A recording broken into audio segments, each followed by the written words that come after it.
In today's video, I'm going to teach you how to view organization settings in Hubstaff. Hubstaff is a powerful tool for time tracking and team management. Understanding how to access your organization settings is crucial for efficiently managing your team and ensuring everything is running smoothly. To begin, you'll want to navigate to the main dashboard of Hubstaff. Make sure you're logged in with the appropriate permissions, as some settings may require administrative rights to access. Once you're on the dashboard, take a look to the lower left part of the screen.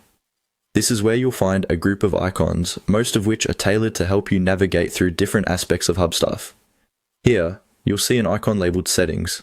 Go ahead and click on this icon.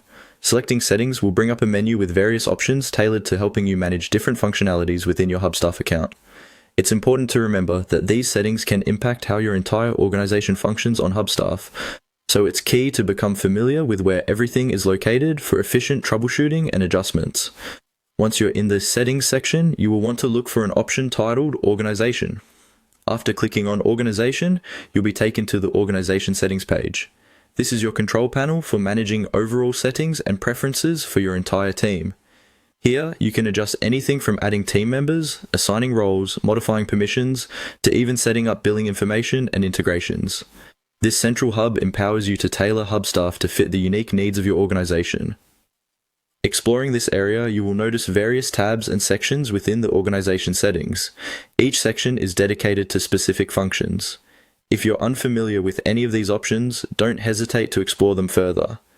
Taking the time to understand what each setting does not only helps you customize Hubstaff to your preference, but also aids in improving team efficiency and productivity as you can utilize all the features available to you. Now, if you need to make specific changes or simply want to review your current setup, use this opportunity to browse through each section under Organization Settings carefully. It's always beneficial to periodically review these settings to ensure everything is aligned with your current business needs. Hopefully, this guide helps you feel more confident navigating and adjusting your organization settings in Hubstaff. By regularly reviewing and optimizing these settings, you can effectively manage your teams and tasks, ultimately leading to a more productive work environment. Thank you for watching today's tutorial, and be sure to check out our other videos for more tips and advice on how to get the most out of Hubstaff.